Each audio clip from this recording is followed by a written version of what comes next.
I made a video a while back about the must-have Nintendo Switch accessories, and in that video, I basically said that the Joy-Con controllers were something that I couldn't or shouldn't use, and something that if you had large hands, then you really shouldn't use, and you should only use the Pro controller because it's better for your large hands.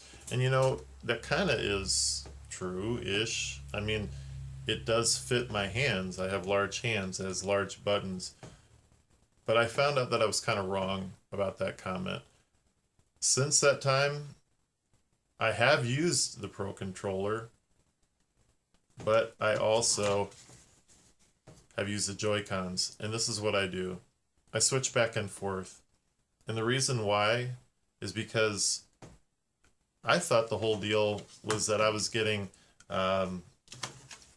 pains or whatever in my joints. I'm over 40 years old, guys. If you're 12, this probably won't apply to you. All right, enjoy it while you can. But yeah, the way this button placement is, I just thought, well, I'm having to do this kind of deal here, and it's causing this pain in my joint. Um, but what I found out after I found out how to check the number of hours that I played the Switch in certain games, it all made perfect sense.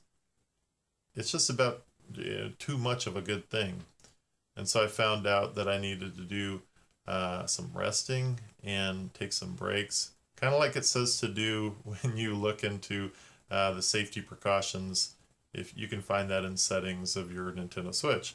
I wasn't really following that. I just was getting into it. And it's easy to push past any kind of pain. You're like, it's a little bit uncomfortable, but no big deal.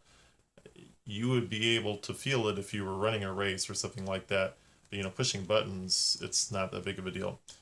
But it can cause some pain or whatever. So what I found out, it's a repetitive stress injury, a repetitive strain. I mean, professional video game players actually, suffer injuries and have to wear splints and things like that. You don't want that to be you.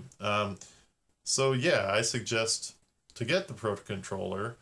But you can see, like, for example, when I'm using this, I'm using these small movements here. The buttons are much smaller, and I do kind of do like this instead of, stretching too far. That helps. And then I'll switch over to the Pro controller, and it's a more natural movement between, the thumbstick and the buttons. I just switch back and forth. So I was kind of wrong, and I just wanted to share that. The Pro controller is a good buy, but yeah, the Joy-Cons work too. And using the Joy-Cons again, I found out how convenient it is to have a split controller. Because, for example, if you're sitting like I do sometimes, most mornings, I'll have the Switch kind of like on my lap or on a pillow, and then I can just have the Joy-Cons bloop on either side of me. You couldn't see it, but yeah, down, by my legs, and I can just operate it that way. Can eat my breakfast and doesn't get in the way.